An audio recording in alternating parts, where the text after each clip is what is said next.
Let's talk about, you were one of the primary sponsors on the bill that passed with regard to after the tragedy in Parkland, setting up certain restrictions and red flag laws. There's some concern that there may be efforts in the legislature this year to roll back some of those issues, whether it's your bill moved the age to buy a long gun from 18 to 21, creating red flag laws, doing a number of things like that. Do you think that there will be a serious effort, or would you support rolling back any of those things that you passed in the original bill? No, I mean, imagine how disingenuous it would be of me to have been the sponsor of the bill.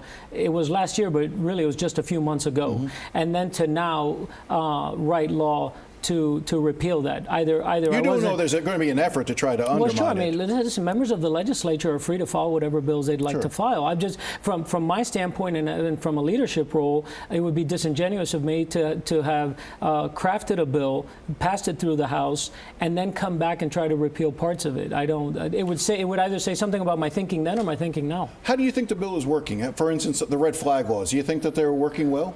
I don't believe that we're doing everything we can. I think we've spent a lot of money. We made a massive commitment in money. We've started to create at a good rate a mental health safety net.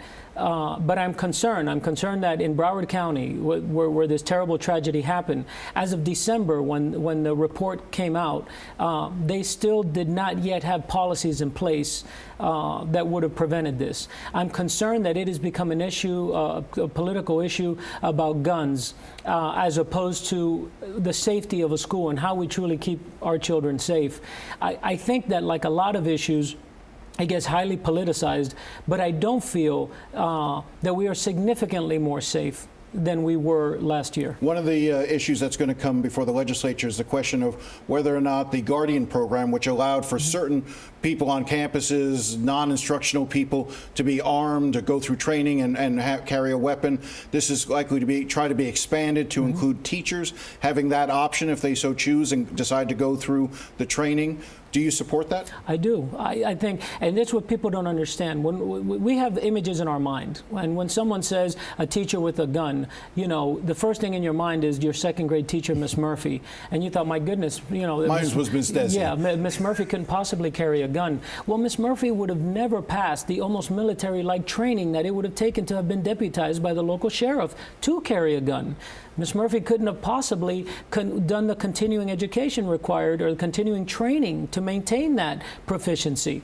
Now, Miss Murphy was my favorite teacher that I had the entire time I was in school. We loved her. But that would not be a person I'd see with a gun. Coach Aaron Feiss, who stood before an assailant with a weapon and guarded children from it, that man should have been armed on that day. The current bill would have allowed Coach Feiss probably to be armed. Yes. We're talking about expanding the bill to include teachers.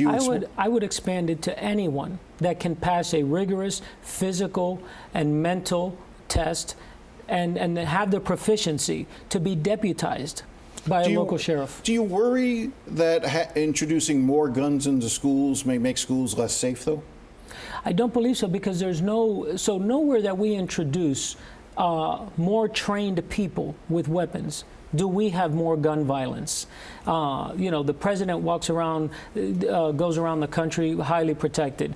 Some of our state officials go around protected. Some members of Congress go around protected. But there's a difference between sworn law enforcement officers and somebody like a teacher. You know, I've had this discussion before, and I almost liken it to if you give somebody a hammer, everything starts looking like a nail. If you give a teacher a gun... Isn't that a terrible assumption, though? I mean, think about that for a moment. You're saying that if a teacher gets a gun, all of a sudden it starts to seem like that's the weapon they should use. They should use that instrument to solve all problems. But you're also saying that isn't there a difference between someone who's deputized? And this is an important fact, and people don't know this. There isn't a difference, because the only reason to carry a weapon, the only way you can carry a weapon inside a classroom is to have gone through the same program and to be deputized. And so what but I understand that from a shooting perspective, the training is the same. But the rigors of going through a law enforcement academy, it's not the same as going through the police academy. The shooting portion of it, the gun portion of it may be similar, but there's a whole lot more in terms of the mentality of a police officer, in terms of their training, what they go through, and including the probationary period, that is far more extensive than just that portion of that deals with the firearm. I disagree, Jim. I wrote the law. There is actually more firearm training for an in-school guardian than there is for a police officer. What a police officer has differently, you're right, is the understanding of the law. They have to interact on a daily basis, and they have to apply those laws to traffic stops, domestic violence, and everything else. A guardian inside of a school would never have to in any way engage anyone on any of those legal matters. The bill is very specific. That weapon cannot be used to break up fights, in-school disturbances, any sort of issue. The only issue in which a teacher may use that weapon is in the event of an active shooter. That is the single issue.